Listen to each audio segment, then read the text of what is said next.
Oh my gosh, I'm so excited because I have the amazing Emma Walker here, and Emma is literally the reason why this podcast is running right now because about 18 months ago, I think it was, I remember we were in Soho House and we had a coffee, like a discussion, and you even helped me think of some amazing names for this podcast, create some graphics, and you're like, Debbie, I think you should do the podcast. And then 18 months or a year later, we had a coffee, we were catching up in my apartment on the terrace, and you were like, okay, I think now is the time. Like let's just rip off this band-aid and get this going. And you even let me borrow your amazing round blue snowball microphone, which is what we're using now. So Yeah. this feels really apt that you were the first ever guest on the Rocket VA podcast. So thank you, Emma, for inspiring me and encouraging me to come here. And I really want this podcast to be an inspiration to anyone listening that you have to start somewhere and you have to keep going. And I think that you, more than anyone, are an inspiration Oh, thank to you. to growth and to determination. And I'll give you a quick introduction before I stop talking and let you speak. But for anyone who doesn't know Emma, Emma is an English pronunciation coach for high achieving non-native speakers, and she's built one of the largest YouTube channels in her niche with nearly 1 million subscribers and over 40 million views. Like, wow. It's a lot. And Yeah. it's incredible. And in fact, are we almost celebrating 1 million? Have you hit the 1 million point? Nearly. I've been very lazy on the like YouTube creation front this summer just because it's been so hot. It's hot. And it's really not nice trying to like record and then you're sweating and you can see Yeah. it on camera and stuff like that. So yeah, I've been quite lazy. I should have reached 1 million by now, but yeah, it's basically just my old content that's evergreen, that's generating the current subscribers, if that makes sense. Like, that's why it's going so slowly. But yeah, I guess maybe it's at like 10K away. Wow, that's I have amazing. to And also, check. you said Yeah. like you've kind of been lazy this summer. I was like, this lady is the least lazy person I know. She is like creating an incredible business. And we were just talking before this podcast about how she's just growing her team and delegating more roles. And so Emma's actually helped more than 5,000 learners worldwide improve their English pronunciation and now Hmm. runs her business with a team of 10 coaches, editors, and curriculum designers.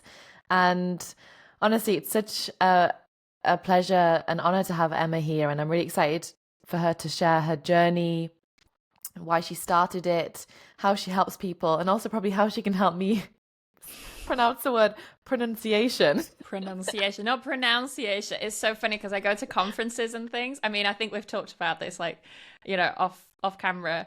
But for people listening, it's always so funny when I go to conferences and stuff because they're like, "Oh my God, pronunciation with Emma," and it's like nails on a chalkboard for me. It really is. So I'm like, "Oh, just before we continue this conversation, it's pronunciation." I'm glad we cleared that up because Yeah, actually yeah, someone said to me the other day, like, Debbie, you don't say pronunciation. It's like pronunciation. So yeah. I'm learning something from Emma, and I'm a native English speaker. So imagine if you're a non-native English speaker, you're going to learn so much. So I'd love for you to start by actually sharing like what pronunciation with Emma is and what inspired you to start. Hmm.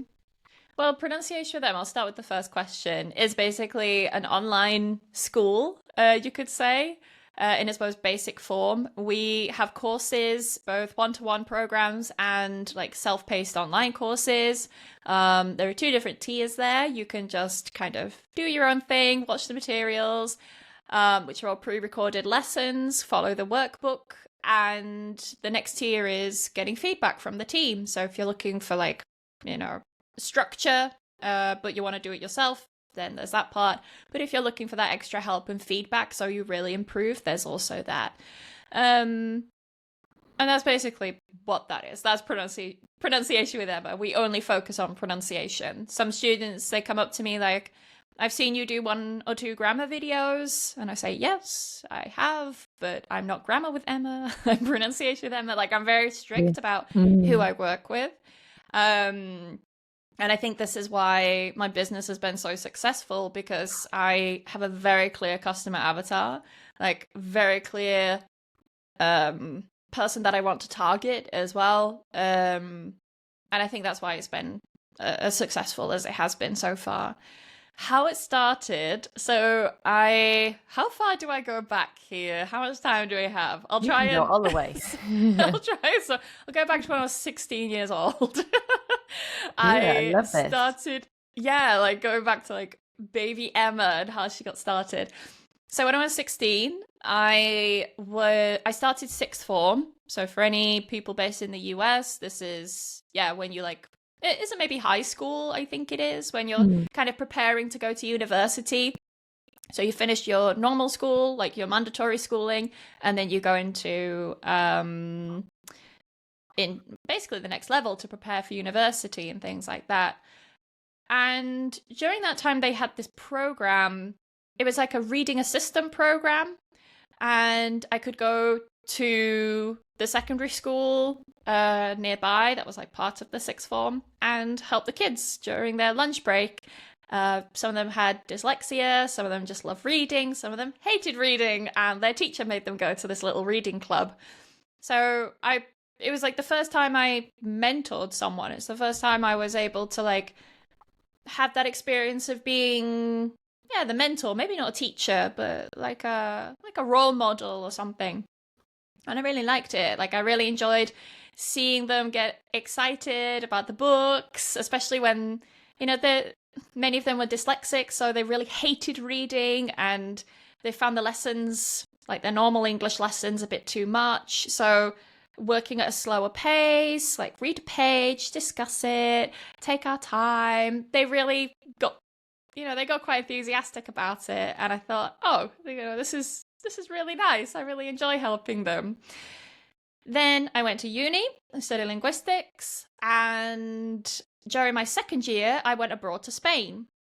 And when I was choosing my modules, there was this one module where you weren't working, like it was for university credits, but you could do a placement in a Catalan secondary school, and in exchange for like doing the lessons and helping the teacher that they had, you got university credits.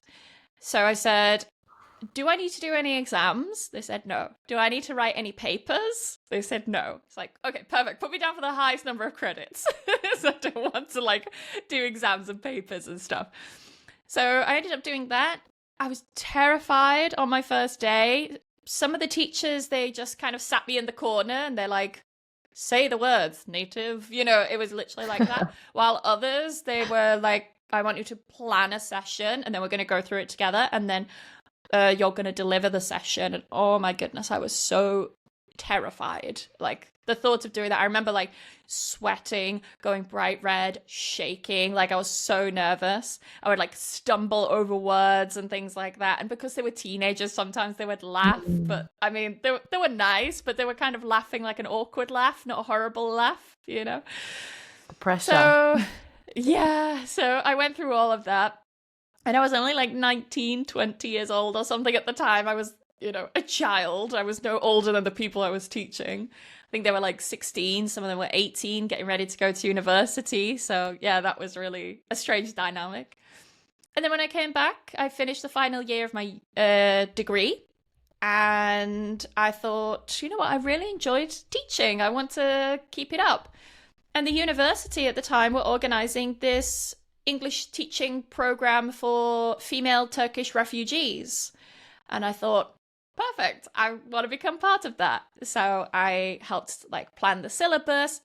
Kind of had no idea what I was doing. I just had that tiny bit of training from when I was working in the Catalan schools.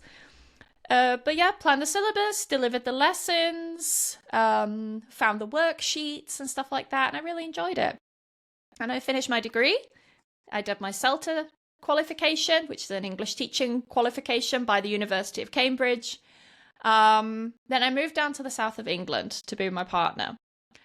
And I could not get any students at the time. And I think this is like a really important part of the whole story here of pronunciation with Emma, because I couldn't get any students. People kept saying I was too expensive and I was charging £10 an hour.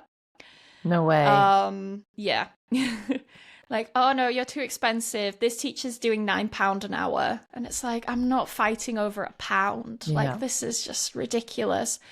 I still remember there was this one student who said to me, if I do a pack of 20 lessons with you, can you do it for this price? And when I calculated it, it worked out as £5 an hour.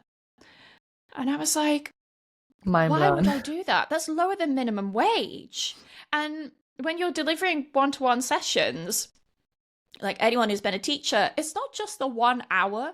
You're also planning for like 15 minutes to half an hour, especially if you're a new teacher. It can take longer. Nowadays, it takes me like, give me 2 minutes and I have the lesson planned.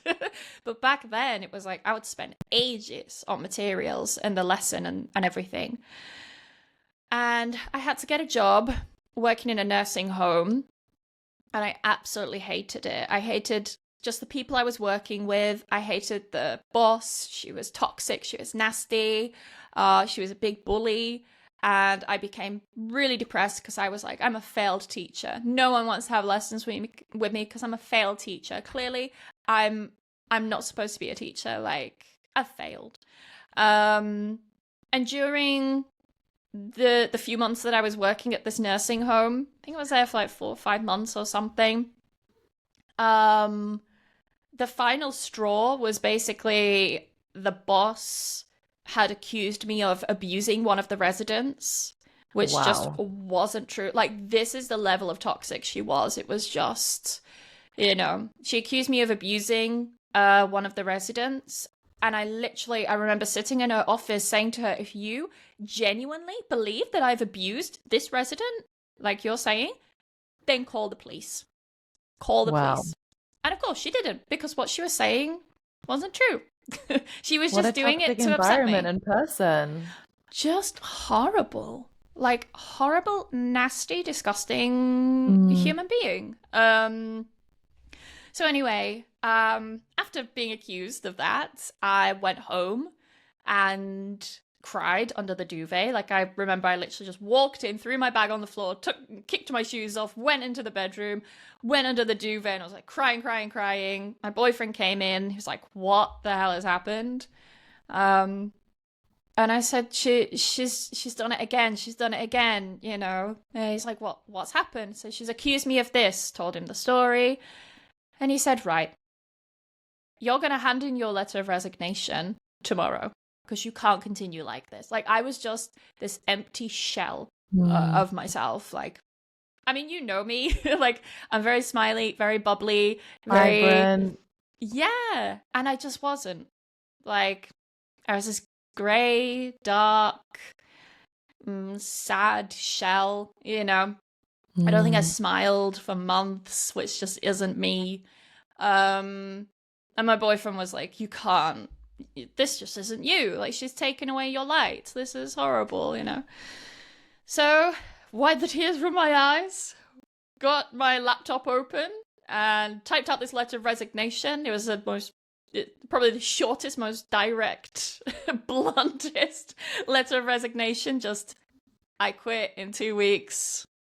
Ciao, sort of thing. It really was just no explanation. No, it's been a wonderful time working here. Because I was like, I'm not going to lie. I hated working there. It was horrible. Anyway, 2 weeks later, I have no job. I'm back to square one. No one wants lessons with me. And I said to my boyfriend, look, if I'm going to try and become a proper teacher and make this business work, we need to move somewhere where people are actually willing to pay more than £5 per hour. And keep in mind that this was way before online teaching was really like a common thing. People weren't really doing that. We decided to move to Bristol.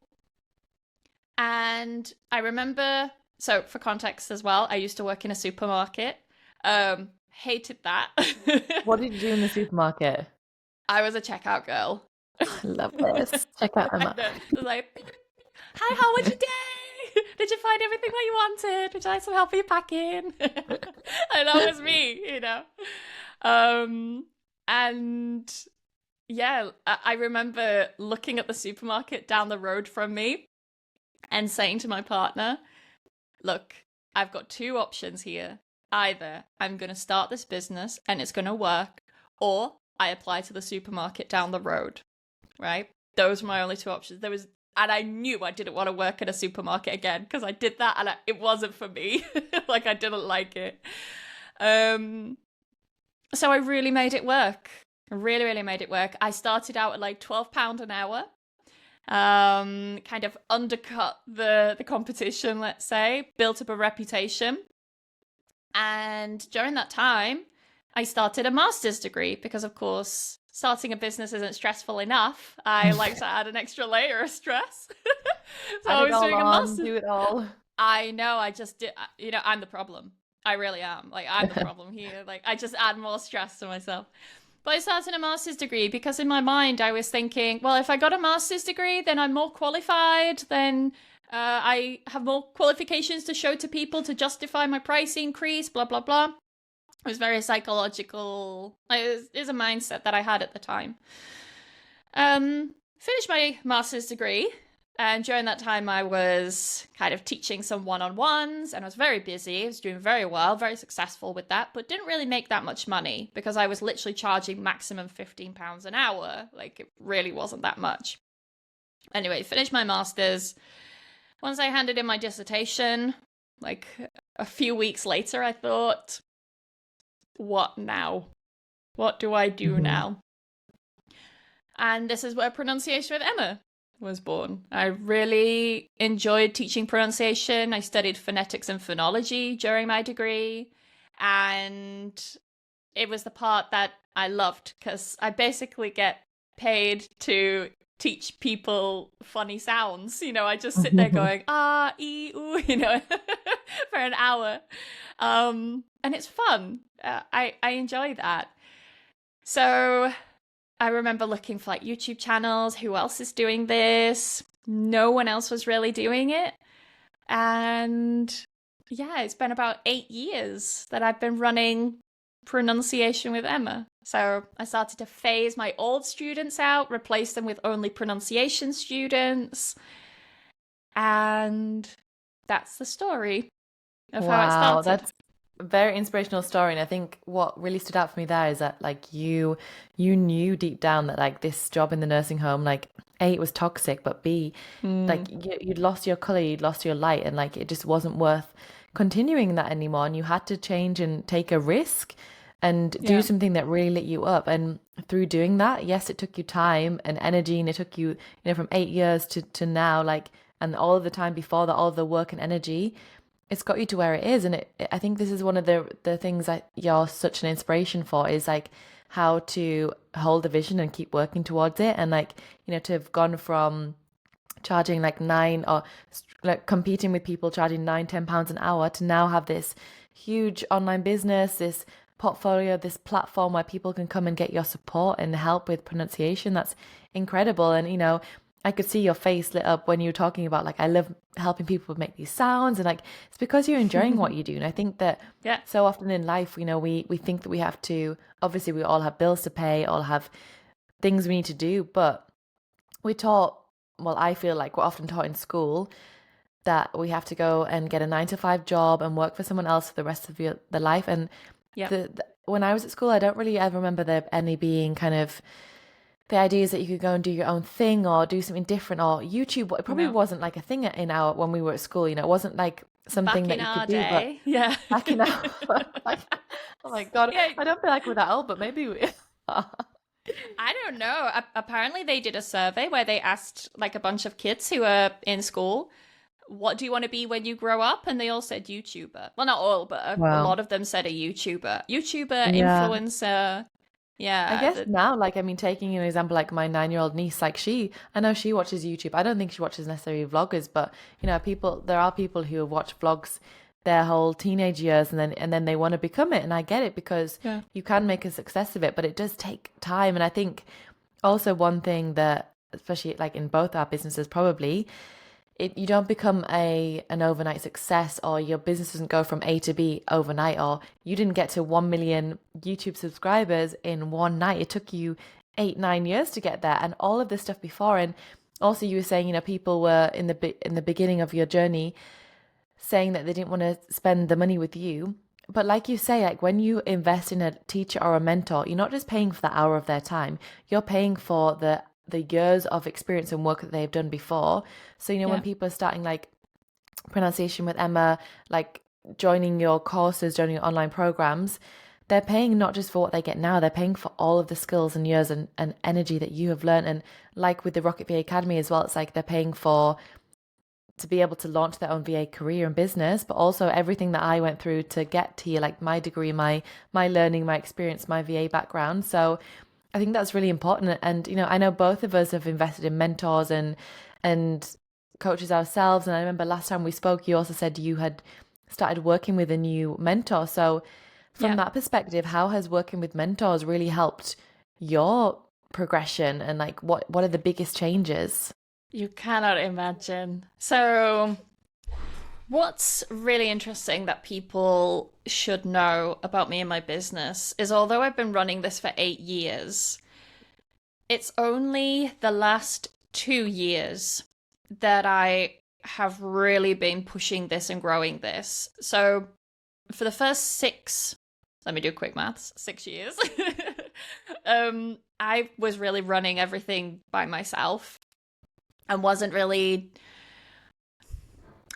treating it like a business. It was just like, oh yeah, I'm teaching some lessons. Oh yeah, I've got this course. And it was just me for the longest time. I was just kind of following what are other people doing, kind of taking little bits, copying, tweaking, adapting, that sort of thing. But I didn't really know what I was doing. And something really big happened with my business that meant that I just didn't want to do it anymore. Like I just had enough. Being on social media kind of does that to you. Like it takes Mm. its toll on you mentally after a while. And I was like, I just can't deal with this anymore.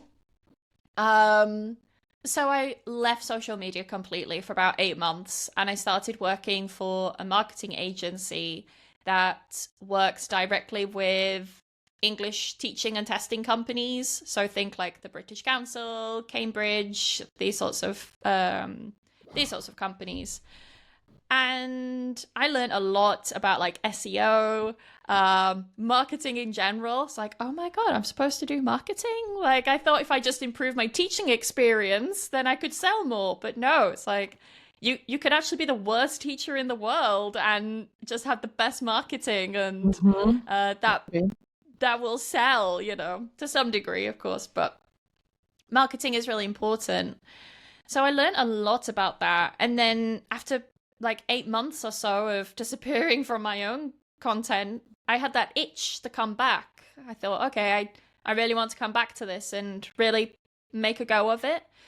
And the therapist I was seeing at the time, she said to me, look, Emma, you're coming to me for like life, for life coaching, let's say. She's not a life coach, she's a qualified therapist, but you're coming to me for the life stuff.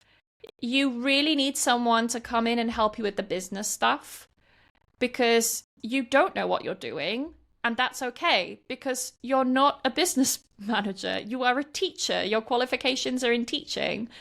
So get someone in who can help you and then go from there. So I thought, yeah, okay, she's right.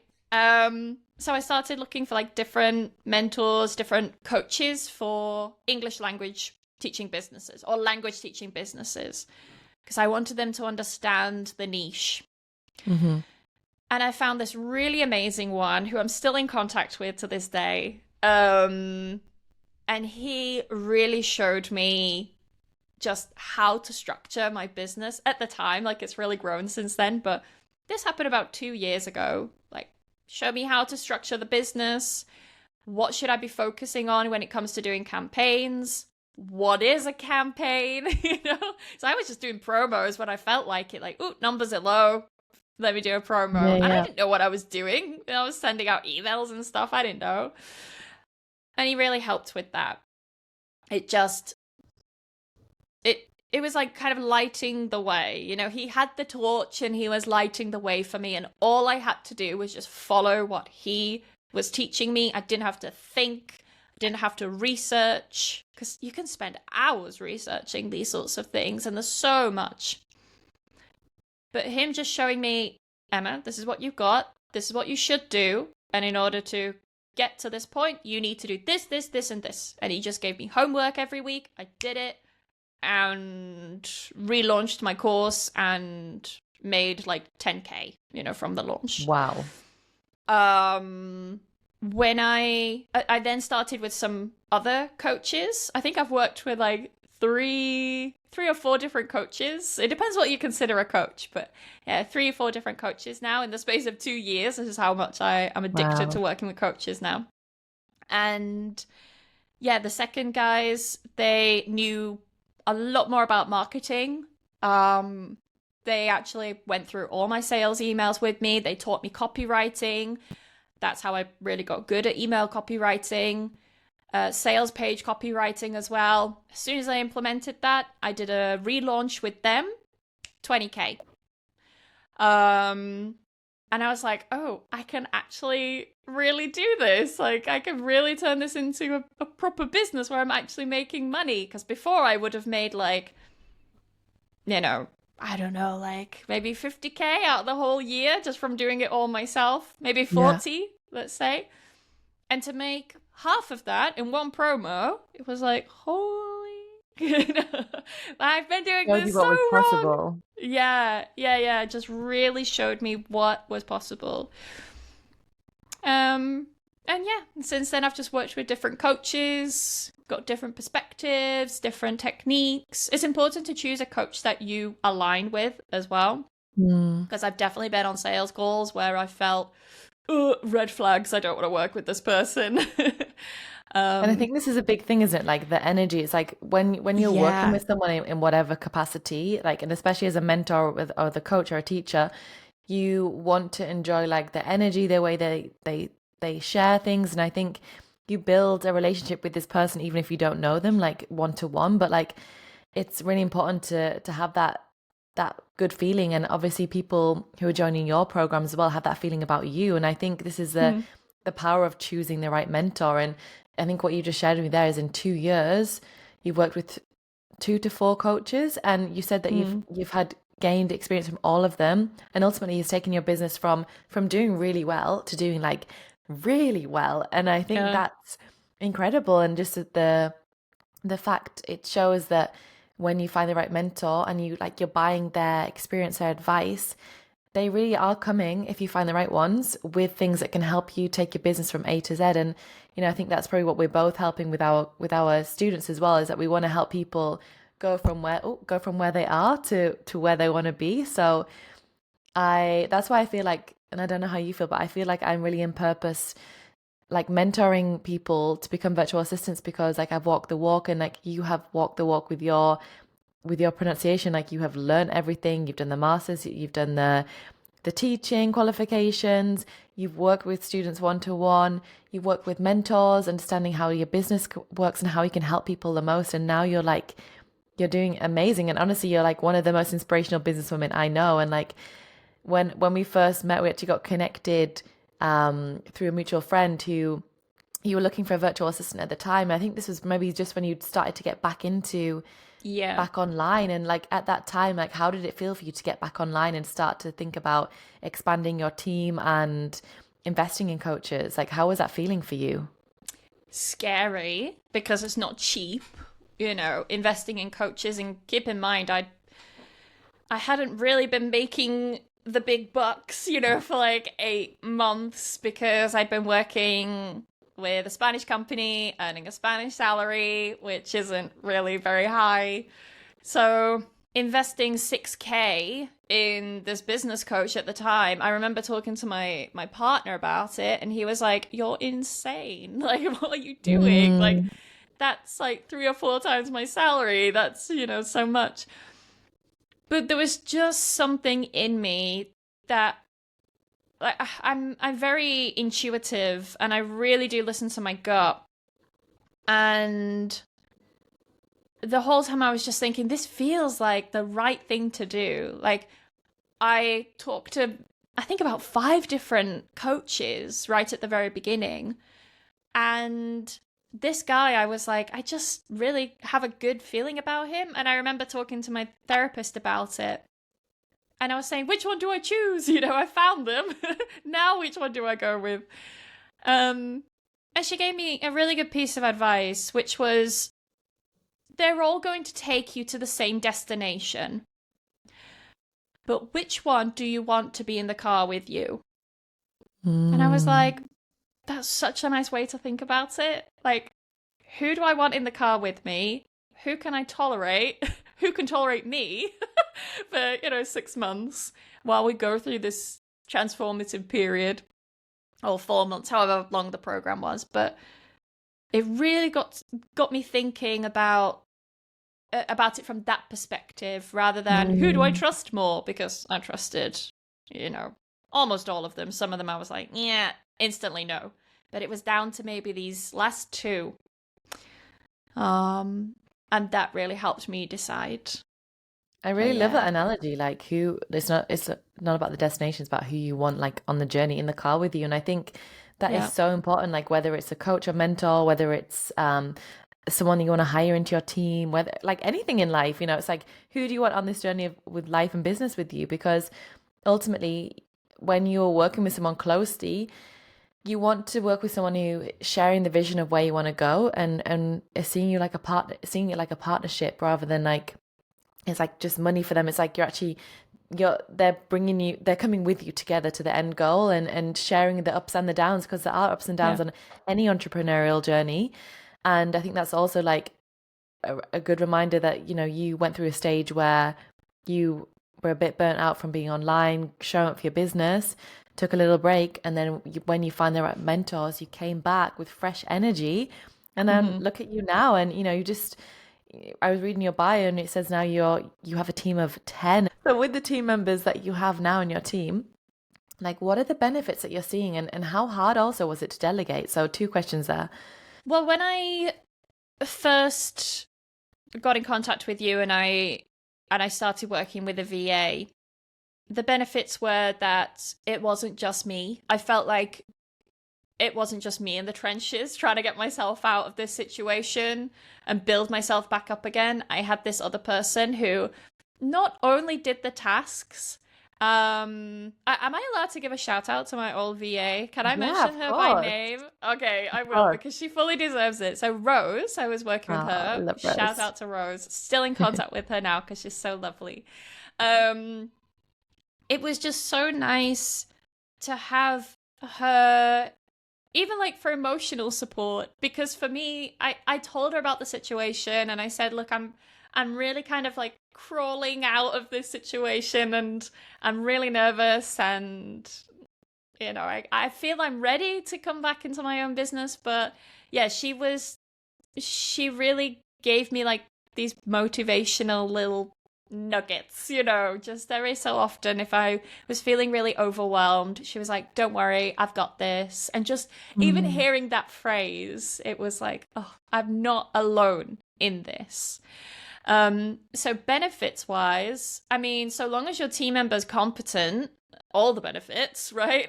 Like Yeah. they do the tasks that they're probably better at doing than you, so they can do them faster, they can do them better. They take the tasks away that you don't enjoy doing, so it frees up your time to go and do other stuff. But also, you just feel less alone. Like, Mhm. just being able to jump onto Slack and be like, I'm really stressed out today. I mean, maybe some people don't have that kind of relationship with their team members. I kind of do. But I love having these it, these like really open, authentic relationships with clients. I think it's amazing. yeah, I think it's so necessary. Like, maybe not necessary, but for me, it feels necessary. Like one of my team members, he went away on holiday for like a week or something. He went to Italy. Um, and he was like, I don't know if you'll care about this, but here are some pictures from my holiday. And he's like sending all these pictures from Italy on Slack. And he's like, I don't even care. I want to show you them. And I just Love this. love that I've created that atmosphere within the business. Because I do care. Like, it, And I can I see that love you can. And I that. think it's really Yeah. beautiful that like you're wanting to work with people like and create relationships that are not transactional, like you want to get to know the person, you want to know that like they're Yeah. okay and their well-being as well. And I really feel like I feel the same working with like OBM clients, or, whenever I train our virtual assistants, I'm like, you're becoming a client's right hand wingman or woman, and it's Yeah. not just about being in this professional role and doing the tasks, which is the priority. It's also Hmm. about being a shoulder to them, to like to vent, or not to vent, to kind of share struggles, share things that they need to help with, and to provide a bit of direction. Also, some reminders. Not everyone. Some clients need more support in terms of they're just so at capacity with all the tasks they've got to Yeah. do. They need reminders for all the tasks. They need someone who's going to be like steering them the right direction, and also adding creativity, adding new ideas and input. And to now have a team of 10, like how is that? How is that going? Like, is it lots of creative input? Like, and how do you manage it?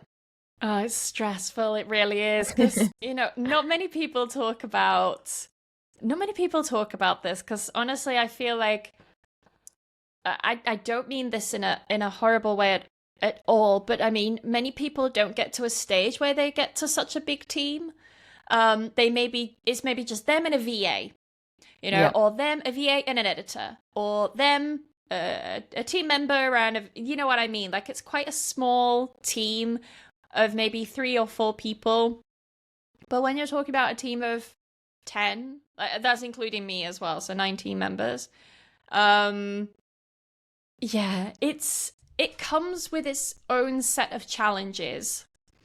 So if you think about like customer and client challenges and relations, dealing with team relationship. I mean, this is why companies have HR departments, right? Like they literally have departments to manage the people. It comes with its own set of problems and own sets of um don't know how to word it. Its own set of responsibilities. It's a different set of skills that you're Mm-hmm. using when you're dealing with team members.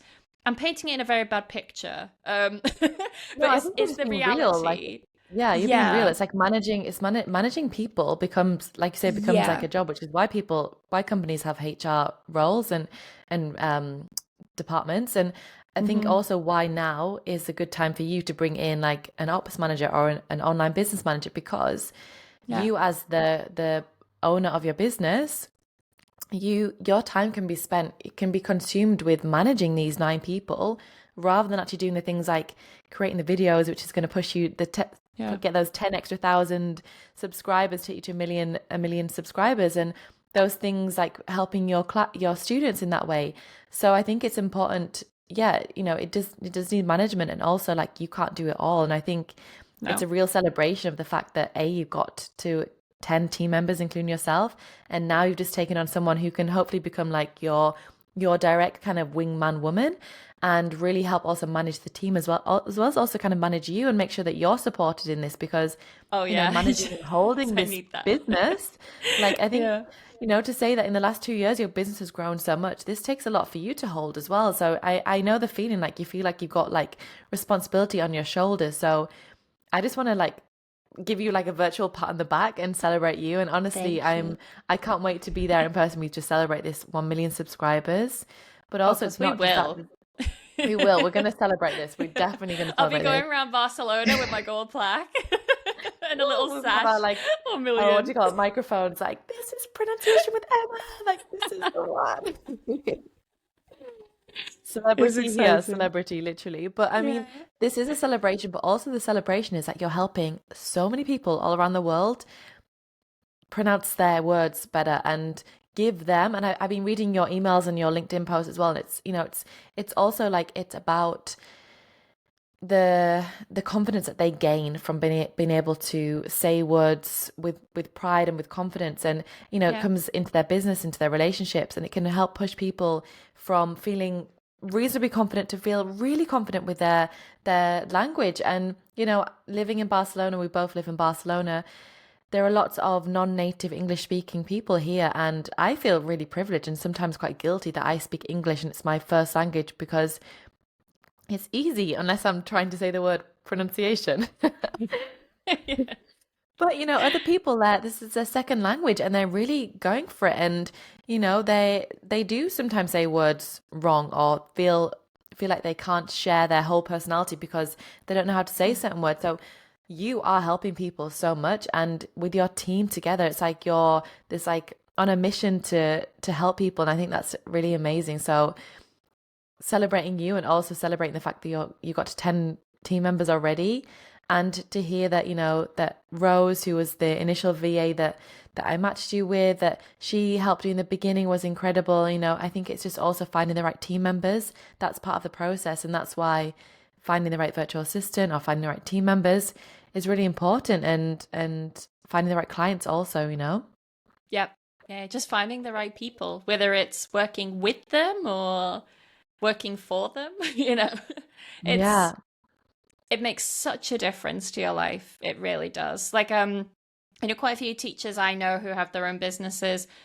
They talk about certain team members, and it can really upset the whole machine of the business if one of the cogs is causing issues.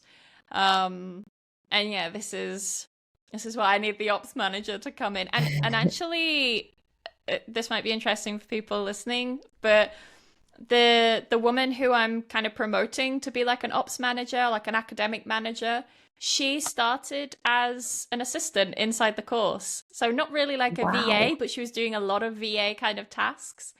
And she kind of took over from Rose, like some of her tasks a little bit, like scheduling, writing content and stuff. And I just saw like this girl is so competent, she's so brilliant. And it felt like a kind of natural step for her. So I don't know if that will help anyone or motivate them in any way, but yeah, That's it can incredible. lead you to more places. You can start like assisting someone, and then all of a sudden, yeah, 1 year later, you're the ops manager of their entire business. I think Like that's it's, yeah, amazing. incredible. That's Yeah. incredible. And I also think this is one of the things, is like you never know how one door might open for you, and channel into a Yes. different direction. And if there's a virtual assistant listening who's trying to get clients, keep speaking about your skill set, keep speaking about your business, because you never know who might need your support. And Yeah. this is a powerful way to build your business, and also to get to the right people that are aligned with you. So I think that's a really good piece of advice. And actually that takes me on to my next question. What one piece of advice, I'm sure you have many, but what one or two pieces of advice could you impart to anyone who is listening, whether they're trying to be a virtual assistant or set up their business, or just set up their own business and have some ideas? Like, what advice would you say to them? For someone who wants to set up their business, I could kind of give some general advice on that. Be mentally prepared that it's not easy. And there will be periods where it feels very easy, everything's going very well. And then all of a sudden, things will start to feel like they're going badly, or that things are just not working, or there are problems. And this is where a lot of people, this really shows the entrepreneurial side in people. It's how you deal with those down points. So my piece of advice to people is realize that it's hard. When the hard times hit you, you're not a failure.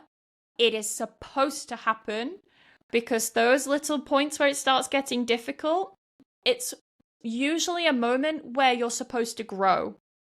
Like right now, things are difficult in my business because they're growing pains. The teachers now becoming like an ops manager. Things are messy, they're complicated, it's stressful, I'm going grey, Same. Yeah. Literally. The life of an entrepreneur, like I've gone so grey. My mum was like, I didn't start going grey until I was 40. I'm like, shut up, mom. And my dad isn't even like grey, and he's in his 60s. I'm like, oh, it's just, yeah, like I've got good genetics. Anyway, that's a rant for another podcast episode. But the hard times are going to hit. They will hit.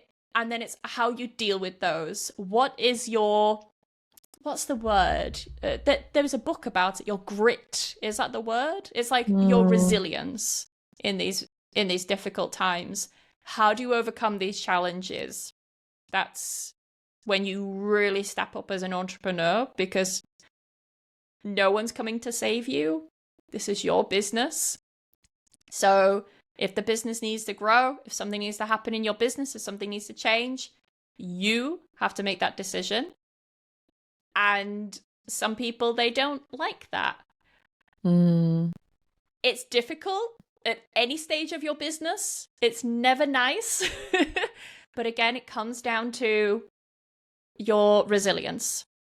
Yeah, if you're able to just make a decision and not quit there and then, if you can get over that first hurdle, then you can do it on the next. You can do it on the next. You can do it on the next. Yes, So you yeah, can. build up your Wow. mental resilience. Yeah. I think that was like the truth bomb we all needed to hear because, I think there are so many people out there who can promote this overnight success story and just like, yeah, you can earn like 10K months tomorrow. Da, da, da. I'm Yeah, like, yeah. yes, I'm sure someone in the world is doing that, but actually, also you need to make sure that your nervous system is calibrated to the level where you can sustain those 10K months, or whether and you need to grow into the person that can hold all of this. And the entrepreneurial journey, like we're both saying, I'm also getting gray hairs because it's not easy. Like you have to No. keep going, you have to keep showing up. And there are times when you want to give up and you're like, maybe I just Mm. go back to a 9 to 5 job because I don't have to think about like where my income is coming from and all of these things. But then, like, I've also had times where I thought, should I just give it up? But then I just come back to the vision. It's like, that isn't the vision Yep. for my life. And I know that Yep. I'm not meant to be doing this. I know that Yep. I would be Exactly. like giving up just before it gets better. And it's like, you have to trust and Exactly. have that Yeah. grit and determination because anyone can Yeah. give up, but not everyone keeps going. And I think that if Exactly. you really Yeah. have the vision and if you've already started this path, this entrepreneurial path, if you've already started your VA business or whatever business you're doing, there's a reason that you were put on this path. And there's a Mm-hmm. reason that you should keep going. But if you give up halfway, it's like, what was the point in even starting? Because then Yeah. you're gonna all those people who were doubting. Oh, you've gone. Oh no. Oh, you.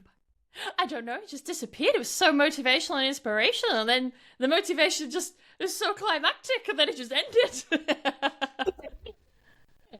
Like, what was, if you have that motivation within you, it's like you've got to keep going for it because at the end of the day, otherwise, the only way is back and back to what? Like back to a place where, like you were saying at the beginning, you had the choice between going back to the supermarket or going for your goals. And looking at that decision that you made, like I have shivers, the decision that you made has now taken you to almost 1 million YouTube subscribers and helping people all around the world with their language. So you just have to keep going. And I think really this episode has just been about how inspiring you are and how you have to have the determination and hold the vision, keep going, and also find the right support. As your business grows, and with virtual assistants, there are some people who go on to become agency owners because their client base grows so much, and they need to bring in other virtual assistants, which is a great sign because as you grow, you can do that. But there's no right or wrong way. It's just how you feel in your business, and also finding the right mentors, the right support to help you on that journey. And I'm so grateful in this past couple of years that you come into my circle because I have learned so much from you, and like you have pushed me and motivated me to do this podcast. And I'm not doing this to become like number one podcast in the UK or in the world. Like I'm doing this to speak to the right people and to speak to the people that this might be helping right now. So I really hope that anyone listening is finding this useful and finding it inspiring that we've got the amazing Emma here and that this podcast is here because of Emma. So I'm grateful to you, Emma, and I'm so grateful that you have shared and imparted your wisdom with the Rocket VA podcast listeners. Is there anything else that you want to share before, or one piece of advice that you wish you had when you first started your entrepreneurial journey? That, Emma, it's going to get to a point where you can't control your business anymore. You can't manage everything. and you can't do everything. So when that point comes, admit that you can't do everything. Stop trying to manage everyone and everything. Hire people who can do the tasks for you so you can focus on what you need to. And yeah, just stop trying to control your business, because as it grows, you're not going to be able to control it like you did in the very early stages. And admitting to yourself that your business is going to go through phases, good and bad, but growth phases, let's say. It's so important that you understand, Emma, that you need to also adjust your mindset for those different phases. Your mindset at the very beginning of your business, when you get your very first one-to-one student, is going to be so different 8 years down the line, Emma. It's going to be completely different. Also, Emma, give yourself weekends off. You will thank yourself for it. And thirdly, I feel like there's a third one I wanted to mention. Love this. It was on the tip of my tongue and then I forgot. It's kind of related to the first one about that was it. Educate yourself and read more, listen to more audiobooks and podcasts about business and marketing. Don't focus on only your teaching skills, and this can be applied to virtual assistants who are listening. Don't just focus on how to be quicker at Canva or how to do a spreadsheet or something. For me, it would be how to teach a certain sound. These things are great, but you already know them. So it's good to keep those skills up, but educate yourself on business and educate yourself on marketing, because these are the things that are going to move the needle for you. And those are the 3 pieces of advice I would give to my 23-year-old version of myself, 24 maybe. Oh yeah, 8 years ago, Emma. Amazing. And I think anyone listening can really take away the fact that, having a growth mindset is key to this. And knowing that everything will come in phases as well. It's like your business grows and you grow too. It's like you take a step up and then you kind of go to the next one, and it's like you just become this person that you put on the planet to be. And it's not easy, but it's an incredible journey. And so Emma, thank you so much for sharing all of your amazing downloads. And I know my microphone probably sounds different because I had a little tech blip at the end, but I hopefully still heard everything. And the most important thing is that we heard Emma. So Emma, thank you so much for coming on and being a part of this podcast and for inspiring me to start it. And I will make sure that we have your Instagram handle, the YouTube channel. Is it at Pronunciation with Emma on Instagram? Yep. I'm Pronunciation with Emma everywhere. If you type me into Google, you'll find me somewhere. Amazing. And even Emma, you have your own podcast as well, right? So listeners can come and tune into yours as well. Yeah, if they want to improve their English pronunciation, sure. And also, you share some good life ones as well. So it's just an interesting listen. So you could always learn something from Pronunciation with Emma, and I also can. I'm glad I can help not just English learners, but people. The reason why I started the podcast, good little kind of marketing, not a trick, but like a side of marketing, is bringing more of yourself into your work. For the longest time, I was just like, no, this is Pronunciation with Emma. It must be pronunciation and only teach pronunciation. And then I realized that once I started opening up about who I was, people connected with me more. And people to this day, they still mention podcast episodes like, oh yeah, I know that your favorite video game is The Sims, I'm like, how do you know that? That's creepy. They say, oh, because you mentioned it on this episode. I'm like, oh yeah, I did. So opening up about yourself is really good. And that's what I do on the podcast. So there's a little bit of learning, but also a little bit of me in there as well. That's so important. We love that. We love that mix. Well, thank you so much for sharing, imparting all of your wisdom, Emma, and for coming on this podcast. And yeah, we'll can't wait to have more of you in our world. Thank you. And thank you for Thank having me on as well.